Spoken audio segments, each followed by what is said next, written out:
Essa questão dessa palavra código-fonte, para mim, é uma coisa que eu pessoalmente não faço ideia do que seja. Eu já ouvi falar isso algumas vezes, mas para mim eu não entendo o que é isso.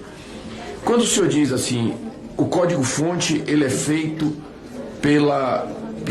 pelos funcionários do TSE, é apenas um código-fonte que é colocado e esse único código-fonte ele vai para todas as urnas do Brasil, ou podem ser feitos mais de um código-fonte, colocar códigos-fonte, um determinado código-fonte em algumas urnas e outro em outras urnas?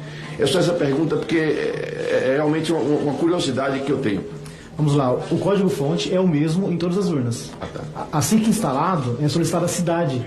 E ele, assim que é posto a cidade, ele apenas oferece os deputados de lá, os vereadores e prefeitos. E uma analogia simples aqui é que o código-fonte seria como a farinha, o ovo de um bolo, o leite. Então, e o compilado seria o bolo pronto. E quem tem acesso aos ingredientes consegue inserir um veneno lá e esse bolo fica venenoso. Como seria possível fazer isso? Em que momento? No momento em que é criado e editado e atualizado o código-fonte. No TSE ou quando chega nas cidades? No TSE, nas cidades não. Nas cidades não? Não. E no TSE, é possível fazer isso com algumas urnas e não com outras, por exemplo? Sim. Caso haja alguém com mais intenções, ele faz esse código em todas as urnas, só que o código funciona apenas em urnas específicas, porque é uma zona maior e que tem mais votos, e ele usa também de inteligência artificial, e ele pega o resultado da anterior e faz a margem de erro, mais ou menos naquela região. Então, não seria algo grosseiro, que seria, apenas na cidade vai ter 100% dos votos. Não.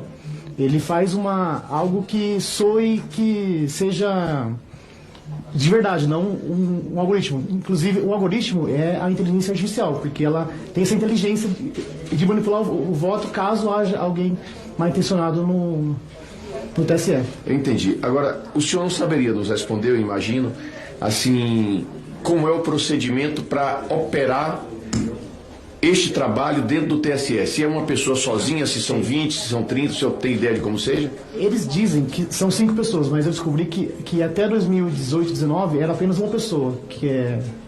Eu posso falar o nome aqui da pessoa? Pode. Giuseppe Dutra Genino. E em 98 ele já havia feito um curso de algoritmos. Em 98 ninguém sabia o que era isso aqui no Brasil. Ele fez um curso na França. Eu levantei isso, que ele fez esse curso na França de algoritmos. Então, eu achei estranho eles darem tanto poder a apenas a uma pessoa, porque outra pessoa no lugar dele, ou até ele, tem o poder de decidir o resultado de uma eleição.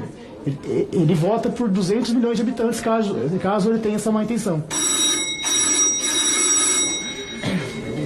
Eu entendi. Mas hoje isso não é mais feito por uma pessoa só? Hoje não. Após aquele inquérito de 2018, esse Giuseppe ele se aposentou e agora tem mais pessoas. O senhor me lembra um personagem de um filme, um filme que é Prenda-me se for capaz, que é uma história real de um sujeito que era um falsário e acaba se transformando em agente da CIA, que foi no cinema interpretado pelo Leonardo DiCaprio, né? O senhor me lembra essa pessoa aí que no fim ele ajuda os Estados Unidos, ajuda o governo americano a se defender. Eu espero que o senhor compense o que errou até agora, que errar é humano, ajudando o Brasil. E dentro dessa linha eu queria lhe perguntar uma coisa para encerrar aqui minha fala. Como uma pessoa que entende disso tão profundamente como o senhor, está claro que o senhor entende muito disso, qual sugestão o senhor daria na confecção do código-fonte para futuras eleições? Não que eu ache que houve nenhuma fraude, eu quero deixar muito claro aqui que eu me incluo entre aqueles que acreditam na lisura das eleições. Mas qual conselho o senhor daria para reforçar a segurança? É apenas um conselho técnico. Para a técnica, isso. Eu vislumbro ali que a única saída seria a urna imprimir o voto. Seria a única saída, porque nunca se sabe se há pessoas mal intencionadas na manipulação do código, E após estudos e análises, eu cheguei à conclusão que a única saída seria essa. Então não seria possível, por exemplo, se a urna imprimir o voto, que haja um voto votado e outro impresso diferente? Não, porque a pessoa vota e sai o voto. E ela tem a opção de descartar ou jogar no baú. Entendi. Perfeitamente. Muito obrigado. Presidente, só uma pergunta aqui.